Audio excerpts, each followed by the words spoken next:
Welcome to AEW Unrestricted. It is the official podcast of All Elite Wrestling, and we are presented by our good friends at Upper Deck. The 2025 AEW SP Game Use set is available now, and is the first ever. Yeah, look at it. It's the first ever AEW release packed with autographs, tech cards, real match-used relics pulled straight from the ring, including championship gear, event banners, even a one-of-one fork from All In Texas, the one that Hangman pulled out of his boot. Yeah, we've got that for you, too. Grab your box at local hobby stores. Hit upperdeck.com. Find a store near you. I am Aubrey Edwards, along with my co-host, Will Washington, and we're just going to get right to it because we've got an amazing guest today. I'm very, very excited to welcome the recently, I guess now you have free time, RJ City. How you doing, buddy? I know Amazing. Go ahead, you're unemployed now. Like, Do you still work here? I'm looking for gigs. If you need me to fill in, you let me know. If anyone needs any help, I just loiter the halls.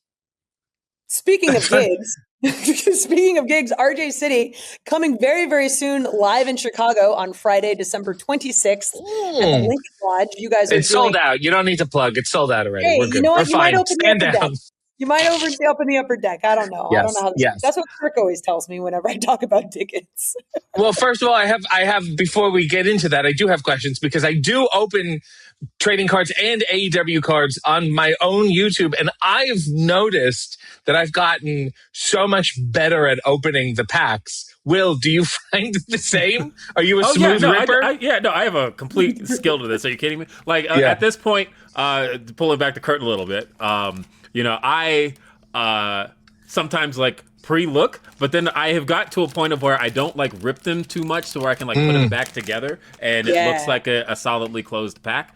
Yep. This is a worked pack is what you're saying? It's all work, brother. 9 times out of 10. But the cool thing is, because it's like, we want to make sure that we're showing off the best of what Upper Deck has to offer. Right. So, if there's an Alex Abrahantes card, you would just throw it out and then move on. Is that what you're saying? My other question is, and I've not done this because it makes me feel uncomfortable. Do you read the women's weights? They list them? I didn't even look. They list them. They do. I skip over them. I can't do it. It feels bad. That's quality. That's fucking awesome. I don't want to know how much you weigh, Aubrey. Well, I mean, to be fair, the men's weights aren't right either. Right. But wrong or right, I don't want to know. I feel like I'm working at a carnival. I don't need it. You can also tell, by the way, more than you already do. Like, what the hell? Yeah. If I may continue to shoot on the Upper Deck people, because I know they sponsor this fine program. Hey, sometimes you get a couple packs, the guy writing them clearly ran out of shit to say. And sometimes I'll open a pack and 3 cards have formidable written on it. And I went, this day, he just gave up. It's all right. You could also tell the day that they just went to Wikipedia to confirm something, rather than maybe asking the source, as evident by my card that says I was born in Seattle, Washington. And I'm like, interesting. I mean, look, I wouldn't. Yeah, there are spots. I would not knock the cards. I have found a typo on one, but beyond that. They're great. Like, that's every reason to collect to find this kind of stuff because, like, it was such a rare thing that I was like, and this typo, this one particular typo, and again, I'm gonna knock the whole company because this is a typo that honestly is so commonly made that we made this typo when we trademarked it, and then we issued a new trademark for the updated version. And so, like, it is one of those, it's a very commonly misspelled word. But the fact was we did it too, and then fixed it. City was spelled Shitty. I think that's how Eddie Kingston spells it. Yes. I will say not only is all of my bios, I'm on 2 cards so far. Both of my bios I find derogatory. And they also put my hometown, it's too specific for me. It's supposed to say Toronto. Don't say like the specific area. I don't need that. So these are my issues with Upper Deck. So I'm done. I'm good. You can. I feel like the next pack that Upper Deck releases, they're going to take all these notes, go back, change them all, which means all of the cards we're currently talking about will definitely be worth more. So you should definitely pick them up at a local hobby store near you. Now, can I let's announce this on here because this is apropos. And I don't know when this is coming out because I don't know how cards work. This week. I have, I'm saying I don't know this thing I'm going to announce. Oh. I don't know when it's coming out, but I'm going to preemptively say it because I've already worked on it and then they're locked in. I've been told there will be a Hey EW insert. Why? Because I asked really nicely and they felt bad for me because I'm unemployed. So I have curated them and I have written the backs because I was so bothered by that formidable guy that I said I need to do this by myself. So if they never come out, know that they were planned and they heard this episode and decided not to do it. They did it out of spite. They held it back. Yes. Well, speaking of spite, let's talk about your comedy show that's happening coming up and sold out. Yes. Because for those of that people that did buy tickets, they're in for a treat. You've got an incredible group of guests. It's you and Colt Cabana are hosting. Yes. Along with Harley Cameron, Roderick Strong, Truth Magnum, Turbo Floyd, and Marina Shafir. Yes. So what is All Elite Comedy and how does this show come together? Great question. It was all Colt's idea to begin with, and we've done it in Chicago. This will be the fourth time. We did it in St. Louis before too. We like to try to do it the night before pay-per-views. Mm-hmm. Colt and I come up and usually mock each other until we can't stand it anymore. Air some grievances about AEW and Upper Deck, I guess. We might as well include them in that. Then we do a bit of stand-up. Harley usually has some bizarre act she's working on. It's usually a puppet or a song. She has Maybe something. It's often both talented and grotesque. So you go, oh my, if only she could use her powers for good, and then people don't have, in the past we had Tony Schiavone do stand up, which was delightful and also filthy. And then we'll interview people. If they don't have an act, we'll interview them. So I guess if Marina's not going to tap dance, we'll interview her. And then at the end, we usually play AEW Match Game. AEW Match Game. What is that? Yeah. Well, it's just like Match Game, except that you've never played Match Game before, Aubrey? No. And every time I get asked to do a show, I turn it down because I'm scared. Hey, no, you did do the first improv show I did. That's true. I did. And you did a great job. So I was in the very end with Johnny TV and Colt Cabana, who are two trained professional actors. Yeah, and I've never been more really. terrified in my life. Oh, it was terrible. I hated it. You did great. Yes, thanks. So Match Game, the 70s show Match Game. You write a thing and it has a blank, and then the audience member has to fill in the blank, and if it matches a celebrity, you get a point. Oh, there you go. That's the way it works. But sometimes the questions will be like, AEW has decided to have their first all-women's pay-per-view. It's going to be called AEW blank. And there'll be a world of opportunities. There you go. See, that would be it. There you go. Very nice. And then if some perverted wrestler on the panel says menstruation, you would get a point. Right. Yeah. Cool. Because, that's what the joke we were making about blood and guts anyway, so. Right. Who needs guts?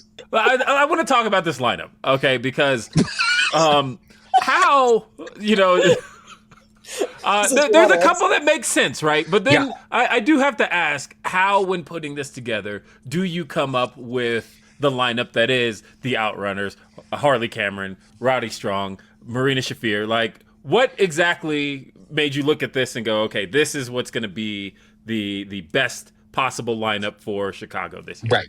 So we start from a pool of who's going to be in Chicago on December 26th, which really narrowed it down. I think you need a few people that people go, this person is funny. They're reliably funny. I can trust this person. And then you need at least two people where you go, how the fuck is this going to work? Sure. So I would, dare I say, Roddy and Marina are those two people. I don't know why they agreed to do it. When I'm surprised they say yes, they're going to be a good guest. Oh, yeah. So, in my mind, the list is actually I don't know how Turbo Floyd and Truth Magnum are going to work because they'll just flex the whole time and maybe smoke some cigarettes. Right. But Roddy and Marina are actually pretty funny people. So this all makes all the sense in the world.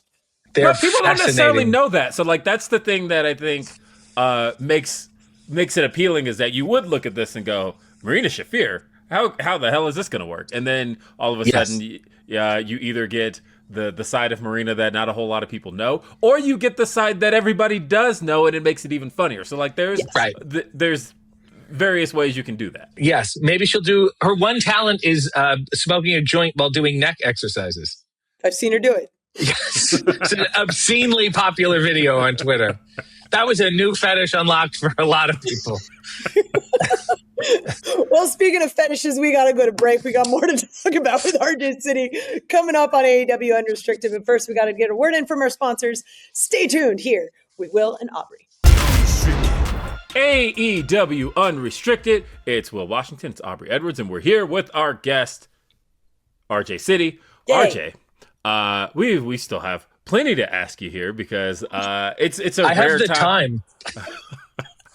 Well, and the fun thing is, like, it's true that you guys are both overseas at the moment, and I'm back here in still good old Denver, Colorado. Case. Yeah, I didn't take this trip. I'll see you guys at Hammerstein. But before then, so okay, let's talk about Hey EW. Because recently we saw the final episode. And there's a lot of heartbreak. Like literally, I looked out in the Yes. where were we? We were in Atlanta last week, and I looked out and I saw a YRJY sign, and and it was like this broke a lot of hearts. This was like the thing so many people looked forward to on their Sunday morning, and you just took it away from them. What led to the decision to end Hey EW? Why? I don't know if I took it away from them. I think I just ran it into the ground and said, well, I think we've reached our destination. We did 4 years. We did 165 episodes. As I said in the episode, we were down to the nose and the assholes. I don't know if you're familiar with this, but it's very hard to get guests. Oh, yeah. The line you said, we're down to nose in the assholes. I've never heard a truer line in my life. Yes. And then, I'm like, I don't know if I want to have people on again. Like, I don't know if I want to do a second Eddie Kingston one. And the people are like, it's not as good as the first. And like, it was a Did you start to reach a point where you had to like tell new signees to AEW that it was like, or like hint that it's a requirement? And they're like, oh, okay, yeah, I'll do it. Oh, yeah, absolutely. Yeah. Yes. Hey, you got to go through. We're like the car wash. you guys, and this was like, you have to go through this initiation to be considered part of the group. It's the Right. But I also, as I've gotten older, I realize like it's good to be sad about things, right? It's good to end something and be sad about it and go, that was good, and end it while it was good. And also, I don't. Sure, we all saw Inside Out. Thank you. And also, once I got the Tony Shalhoub Breaking Bread sponsorship from CNN, I thought it's time to bring this puppy home. It's not going to get better than this for me. So, and I used to have this is very obscure, even by my taste. I used to have a web series in Canada on CBC where I made parody crafts. And it was called The Cynical Crafter. And it was very big with middle-aged women who stayed home during the day. You don't say. And I never got a last episode. And it just ended. And then people are like, when are you going to do another one? And then we did and I realized doing this, I'm going to need to have a last episode. So a lot of people put a lot of editing work into that episode. We had lighting changes, right? Eddie Kingston did great. And I'm surprised that Tony Khan is available and Mercedes Moné strolled in at the last second. Right at the last second. I'm kind of curious because there was so many funny moments throughout this. What is the one moment that sticks out in your mind the most of your 165 episodes? Oh my.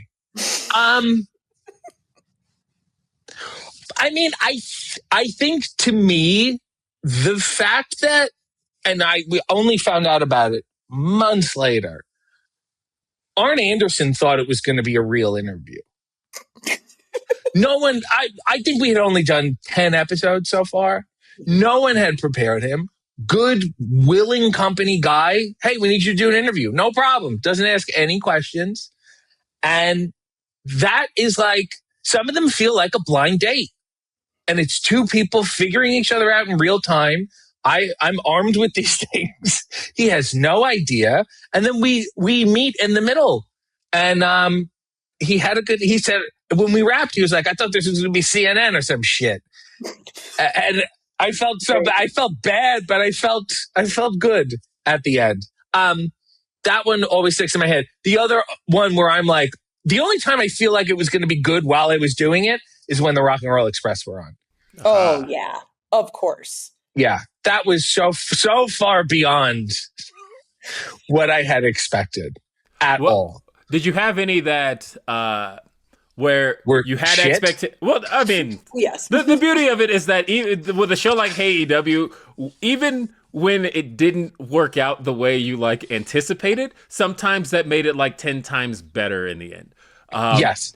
But then, like, were there ones where you didn't expect it to take off the way it did? Like, you know, I remember, like, right after I started, it was one of the most recent ones you had done was Sheeta, and like, that doesn't work for me, brother. Was like everywhere on social media at that point.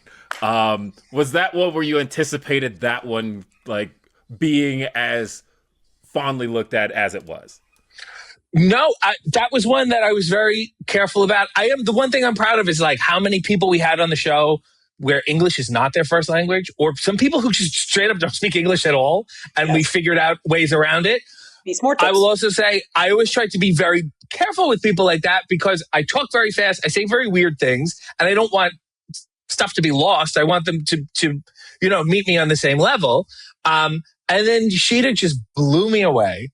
She was so funny and then sang, and it was so funny to have a genuinely tender moment on the show where everyone is moved by her singing. And it was so disarming because I couldn't even find a joke about it. I was just like, And then, that doesn't work for me, brother. There's quite a few memes that ended up, but that would be, I would say, the number one. I would say Will is like a curator of wrestling memes. Yeah, that one I think is probably the one that took off the most because at that point, I see that in response to like literally anything. Like fans will take "That Doesn't Work for Me, Brother" from that exact episode, and you'll see it in just various replies. I would say like that's the one that really took off. I'm trying to think of another that really did because like at the moment, like some of the moments in the bits are what's really sticking with me. Like I remember when you interviewed Gates of Agony, and like the whole interview with Toa was it took almost like I instantly got it, and I showed it to somebody and I was like, do you understand what's happening here? And it took him almost like half the episode to realize, oh, is he not talking about Toa Leona? Like he's talking about Tay Leone the whole episode. Yes. I'm happy that, by and large, obviously I have my questions and the research is real, even though it comes out very backwards, but I never knew what people were going to say. I never asked them anything, nor did they ever really ask for the questions. They certainly could have. I don't know why they didn't, but it was a really nice place to see people talk who don't really get a chance to talk at that kind of length, at that kind of speed. And then they do like a really good job. I mean, obviously there's people like Dalton and Mark Briscoe where you're like, well, this is going to be easy. Yeah, they're like America's sweethearts. Yes, but then there's other people like Jamie Hayter, who I'd never seen that like side of her before. And she was just down for the filth from the beginning. Or, I mean, the most surreal one I think was Minoru Suzuki. Easily. Because I'm a big fan of him. And then that's the fucked up thing about the Japanese wrestlers. They'll be the most legit part, and they'll also do the wackiest thing you can think of. Yep. So he was game for the whole thing. And Tanahashi was very funny because, like, he doesn't. We didn't deserve him. We don't. There's no way he should be sitting in that chair. All those people seem to stick out to me. But then 165 episodes, there's a bunch where I was like, oh my God, I forgot about this. Mhm. You know what I mean? So I know your intention for the show is sort of to make it like intentionally poorly edited. So like Sanjay laughing Yes. in the background was just always kept in. Is there any sort of like the vision you had for the show that completely changed into what it turned into, or is this sort of kind of what you always had in mind? No, I only thought I was going to do like 10 episodes. I thought, how long could this possibly last? Right. And I got people that I knew, Danhausen, Eddie Kingston. Then, Tony Khan did the second episode, which is a really nice, sick endorsement of this, which I think helped a lot. And then Sanjay did not start laughing until the Bryan Danielson episode,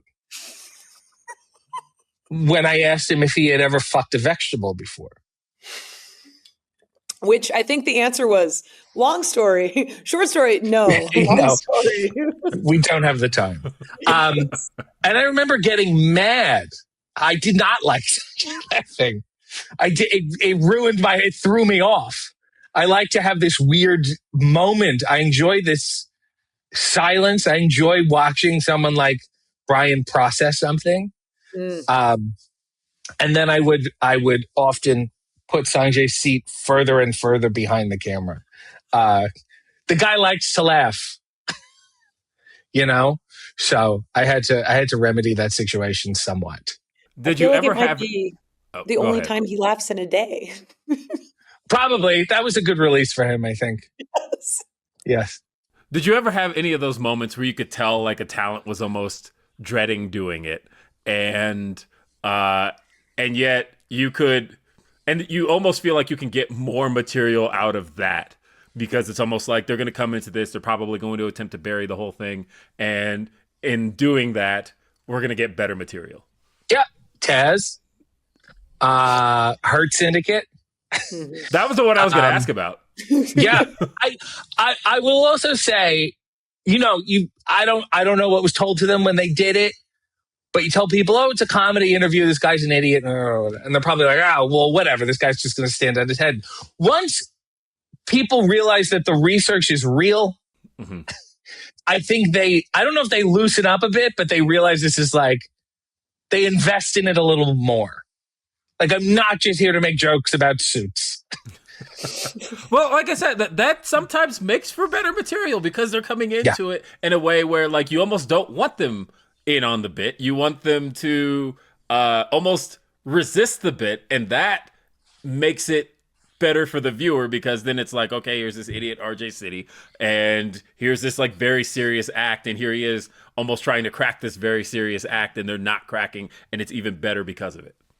Yeah, I also think ultimately there were still things I wanted to genuinely know about.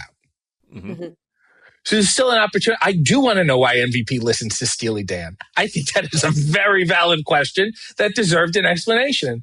And I mean, the best part is, I will say my habit was to state the obvious in the question, so they couldn't answer with the obvious. And like, that's how I was able to find out that Jim Ross has heat with Danny DeVito, which I think is like an important moment in the show's history. If I could go back and go, that's when this show became all it could be, is when I'm an idiot walking in blind, ranting about Man on the Moon, and I touched on a nerve that he had about Danny DeVito that he could not contain remotely. The second I said Man on the Moon, he just said, Danny DeVito, that little bastard.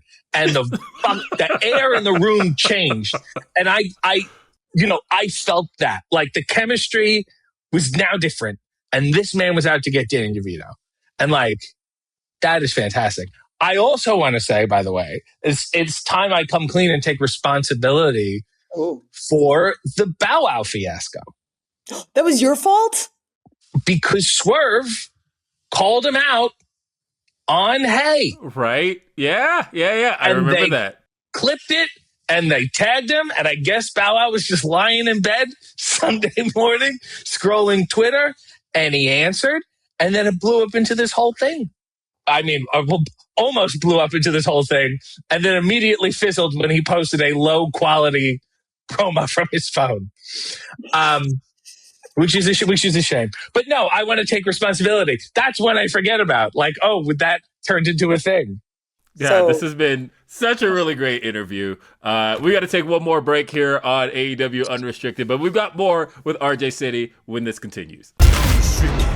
AEW Unrestricted, Aubrey, Will, RJ City. We're originally going to talk about RJ's show coming up with him and Colt Cabana live in Chicago, All Elite Comedy, but it's sold out, so hopefully you can get some tickets on the secondary market. They're probably going for a whole lot of money because who knows what else RJ does with his time now that AEW's dead. But I do hear that you're involved with the upcoming Pee-wee Herman documentary. Okay, no, but I was friends with him for like 15 years. So you're involved in his success. He was to involved be fair, in his success was like 40 years ago. So like, well, RJ's like 70, so right. I will say he was involved in my success. There we go. There we go. That I can say. Yes. All right. Well, the documentary is out now, and you have obviously openly cited Pee-wee Herman as a major influence. What about that character kind of spoke with you creatively? Well, I mean, he was very much in his own world, and he took that out with him into the world. The same way that wrestling personalities do. I don't think, especially at the time in the 80s, there was no difference between him and a Randy Savage. When he walked down the street, he was Pee-wee, and when Randy Savage walked down the street, he was, the Macho Man. And he was fascinated by wrestling. For a while, he was allegedly, he was gonna help teach acting classes at FCW at the time. Because so we're talking that's like 2010-ish? Yeah, probably even before that. Yeah. Okay. It's because Freddie Prinze Jr. was writing right. He was there at the time. Yeah, he was like 07 to like 2010-ish. Right. So during that, I think that was one of those things. So he was watching stuff. He was like involved. Obviously, he guest hosted and all that weird stuff. And then I met him at his Broadway show, and we unsurprisingly just hit it off about weird things. He was great. He was the best. But he was also, very insane. But I mean that in a good way. Very particular about what he wanted to do work-wise. And when I had my much maligned failed tryout, if you want to wrap, which was at FCW at the time, if you want to wrap your head around how far we've all come, it was me, Mercedes, Dax, Jimmy Jacobs, yes, Elias, Matt Taven. There were quite a few other people. But anyway, after that, he really, like, I thought I was going to get it, didn't get it. He called me and he spent an hour on the phone explaining to me, like, he was once a guy who didn't get Saturday Night Live. He got turned down for Gilbert Gottfried, and it made no sense in his head because he thought he was so much more talented. He does all characters. Gilbert kind of does his one thing. And he took all that anger and frustration and really put it all into Pee-wee. So, had he not been there in my life going, just take this and make something else with it, who knows what I would be doing now. I mean, who knows what I'm doing now anyway, but who knows what I would be doing now if it hadn't been for him. And then, of course, obviously, when David Arquette got involved in my life, he was friends with Paul. And then we did that one giant episode it's basically an AEW themed episode of Family Feud. Mm-hmm. It's David, me, Jack Perry, Dalton Castle, and Peter Avalon. Yep. Against Paul Reubens, Joe Manganiello, who, quite frankly, was acting like he was too cool for the show, and I didn't appreciate his attitude. Asapatha Murkison, who was Reba the Mail Lady, Jack A. Harry, and then Freddie Prinze was supposed to do it, but he backed out at the last minute, so then they got Drew Carey, I guess, who was just across the hall doing Price is Right.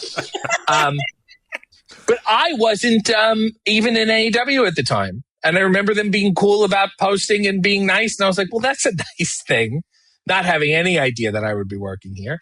And Jack, to tell you how nuts he is, had never seen Family Feud before and just decided to play it cold. And my mind was blown. I thought it was very reckless. I can see that. Perry. Like that, I was gonna say that actually sounds about right in the sense of like that's kind of that is very Jack in the sense of like not being all that aware of like mainstream cultural things, but he's also just like Jack Perry, and you just kind of expect him to be. But then you're like, actually, why would you be? Yeah. Right? Yeah. He's too busy putting snake heads into handles of blades. Right. Not, you know what? Sorry, your father's Luke Perry. You can fucking watch Family Feud. I think that's I think it was reckless. I think it was irresponsible. And it's one of the few things I'm proud of. If you watch That Fast Money, I put up numbers. Okay. Because my partner was David and I knew I had no hope. So it was all me. And I was the only guy who I came to work. Hey, there's always one part of a tag team that carries everybody. He was such a Genetti in That Fast Money. I cannot tell you. So, right. I kind of want to take a step back and think about, we were just talking about the tryout. And did you ever, of course the answer is no, but could you have ever pictured the role that you serve in professional wrestling right now is almost like a role you could not describe to anybody. For example, if you were to stop a stranger on the street, and I don't know why you would stop somebody and tell them what you do, but if you were to stop a stranger on the street and describe exactly what it is you do, and the first thing you would say is oh, I work in professional wrestling, right? And then they'd be like, oh, you're a professional wrestler, and you go, well, no, not at the moment. And you're like, well, I serve more of a comedic role in professional wrestling, and I'm also a creative in professional wrestling, and so how would I suppose? We'll say FCW tryout you kind of take yourself back there for a minute. Put yourself in that mindset. If you were to describe to that version of RJ City what 2025's RJ's career and trajectory and everything was going to look like, how would he feel about that? So it's weird because I see a very frustrated person who's doing stuff that people like, but also does not fit anywhere. Anywhere. I have to clearly be in my own sandbox for any of this to make sense. Because getting Hay, as a character, or just getting it on an actual wrestling show, it makes no sense. I would say adding up all the frustration, and that was the beginning of a long period of frustration and trying stuff that didn't work and people going, that's great, but we don't have a spot. We don't get it. It doesn't make sense. I feel like the only way I was able to succeed would be to do whatever it is I'm doing now. There seems to be no other way. And it feels like, what's his job? I don't know. It's whatever he does. That stuff he does. That's kind of it. Otherwise, I cannot imagine myself being in the business, if not in a very sad way, which is not impossible. There's plenty of sad wrestlers, but it was a lot of doing that and not really getting anywhere. So I'm very grateful for AEW and Tony Khan never giving me one note on AEW, which means I either have freedom or he doesn't watch it. But maybe both. Because I've said a lot of weird shit on the show. Where I go, is anyone going to check this? I'm sure Chris Peck has. I think he's just written it off as that's that guy's. All the views and opinions expressed in AEW are the sole responsibility of one person. But then you always get those moments where because I've watched it happen. You get those moments where you're surprised, right? Where all of a sudden Tony will bring up something that happened on AEW and you're like, oh shit, he was watching. Yes. He brought up something about, I think, Mike Bailey and the pronouns argument I had. And I was like, oh, or Mark Davis and how he reaches the bear community.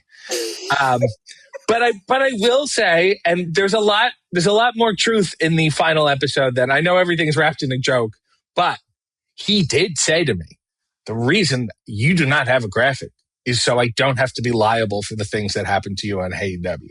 Yes. That's pretty succinctly. What are you going to say at that? Right. And now that the show's done, would have been nice to get one. I'm not getting one. I'm not getting No, one. at this point you can. Right? This is my lot in life. Now it's a bit. Like, at this point, you can't, like, walk away from it. No, Right. no, I'm stuck in it. What the story of my life, stuck in a bit. Right. And now I just have to live it. I will say, I did enjoy the ref one, by the way. It was very fun. I don't know if we could share the little tidbit. Like, I got a clue into your first question you were going to ask. Yes, I was discretionary in if I'm going to touch on someone's race or sexuality, I would at least give them a heads up. Right. So he gave me a heads up, but did not give the other 6 a heads up. So when that interview came out, the first thing I did was watch Stefan's face, which is my favorite part of that whole episode. Just, ooh, ooh. Yeah, it was nice to see you guys together. It was. We're rarely ever together, even on the same show. It's like only pay-per-views. And also, so another example of asking a dumb question and then getting a stupider answer. Rick Knox's rant on the movie The Ref, the Dennis Leary, was insane. I didn't need an answer from you. Why do you have an opinion on this? He's a very passionate Incredible. He said 2 words to me in 4 years, and then He's just a Dennis Leary. He's a lot like a Mox, where he doesn't say anything at all, but then you touch on that one thing he's thinking of, and the guy just goes off. That's, another blind date. That was truly the only time I spoke to Jon Moxley ever was those 16 minutes we have on Hey. And it's just, I don't know, if you're ever, the crew does a great job in making me feel like I'm just alone with the guest. They do. And it's so uncomfortable. So, speaking of feeling alone and uncomfortable, do you think that comedy performances have like advantage in wrestling because they have the better understanding of timing and audience reaction? Yes. I've ranted about this before. I think a lot of wrestling is rooted in comedy. I think the physical timing is. I don't see a gigantic difference between a wrestling match and the Three Stooges, other than, obviously there's a comedic effect for one, but also how different is a pop from a laugh? Not that different. It's sort of this involuntary reaction of being, you're immersed in something and there's tension and there's a payoff and there's characters you're invested in. And, tragedy is if I fall down, comedy is if somebody else falls down. So it's not hard to see, how that's wrestling for some people. Yeah. Cool. When you think about, again, I want to... You got the pontificating pose going on. Go ahead. Right. Well, mainly because, so what I ended up doing here in the last 5 minutes was I pulled up your cage match, right? And wait. Go ahead. Now, here's what I find fun here, is that, over time, the 3 years I've been in AEW, I've always found that, it always surprises me when I find you having a conversation about, or we're talking about somebody and you're like, oh yeah, I wrestled that person. And I go look it up and I'm like, oh yeah, he sure did. Yes. And do you ever look back, especially when you see some of where a lot of people ended up, do you ever look back and not just marvel at some of the people you've gotten to share a ring with, but some of the people you've beaten? Mm-hmm. Now, first of all, let me say this. I am higher rated than you thought I was going to be, right? I've seen your cage match before, because we've had this conversation before, but way higher rated than I thought. But right? Yeah, and I think that's because I have so few people rating me. You have 51. You have 51 votes. Okay, and it's like, wow. It is funny to think, and I don't talk about it on Hey, because I'm like, this is not that necessary. The fact that I wrestled Swerve in the middle of some sort of halfway house condo thing in West Virginia. And that oh yeah, I looked it up a while ago. Someone has a clip of it and there's just a ring and a bunch of brick walls. And it's just odd, but I am very, and you won 10-minute match. Former world champion. Not going to hold it over anyone. Who else have I beaten? Look at me with all the idiocy that you know about me. I wrestled Rey Mysterio once. Did you beat him? Let's see. I don't think so. Let's see. You beat Danny Garcia. Ooh. Yes. So, like you've got one over on the Death Riders. Look at you. Mm-hmm. I ran through everybody. Go ahead. What else are you finding there? Like I said, it's just fun. It's a fun little who's who of Bobby various people. Lashley. You've beaten Bobby I wrestled Lashley. a couple times. No, I have not beaten Bobby Lashley, but I've wrestled him a couple times. Dalton Castle, I wrestled a bunch. Yeah. Josh Alexander, I wrestled a bunch, obviously. Canadians. Yes. And then... Yeah, here you are with Billy Gunn? What? Yes. I will say, here's a wonderful Billy Gunn quote. I wrestled him, and he came to the back, and he said, "That's how this business used to be before you young kids fucked it all up." That is the most Billy Gunn thing I've heard in a long time. Yes. I will say, I'm so proud and happy to see people like Dalton Castle and people like Daniel Garcia, who I think started, I was doing indie shows and he was there as a fan, which makes me feel 90. It's disgusting to me. I just think it's fantastic. And Josh Alexander, who I would say, generally speaking, we started together. So he shared a lot of the same frustration of being in the same area and feeling like it's just constantly dead ends. I will also say Renee, and I'm making her sound older, but she's not. She was like a generation before me in Toronto, like the comedy scene, the TV scene. But it is so nice to have someone there who can get like obscure Canadian references. That's the best. Yeah, it's a really nice, her and Cope, where it's like, you know what I'm talking about? It's like, yes, I understand what you're talking about. Yeah, so that's, what else are you finding, Will? Sorry, I'm continuing to scroll, and there's Ethan Page here, and my 3-match trilogy against the Bunny. Yeah, is that what you want to talk about? The Blade, I worked a bunch. I loved wrestling him a lot. It's really some really, really good people. But they had to put up with me singing Ethel Merman, and, it's a hard life for these people. It is a hard life, but you've somehow turned it into a lot of success, if you could say that. You had an incredible... I mean, only in relation to the lack of success. Yes. Yeah. But you've done... That's all success. Hold on. That's all success is that it's always in relation to the lack of success. Because at the end of the day, obviously somebody could be at the very top, but, they're not doing as well currently as their best. And they would say, well, I'm not having a whole lot of success. And like at the end of the day, you are successful, RJ City. Take the pat on the back. Thank you. I will. I'll do my best. You did a really, really cool thing for a lot of people for a very long time, and we're sad to see it go, but we're excited to see whatever it is you end up doing next. Okay, don't make it sound like the MDA telethon. Maybe you'll do a telethon next. People. Yes. Yes, but we do know that you've got this awesome comedy show coming up in Chicago. For those of you who have tickets, you're in for an absolute treat. It's going to be awesome. Check it out. And I know you guys will definitely be doing it again. If this is your 4th time through Chicago, all signs point to it'll happen again.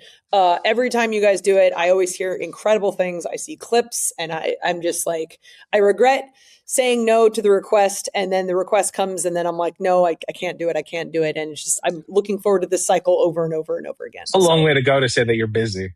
It was a real long compliment to really ultimately get to how busy you are. Right. Well, I mean, to be fair, I have a heels event I'm running that night, and I'm actually running it earlier because so many of the girls are so excited to go to your show. Right. Thank you. Yeah. I appreciate it.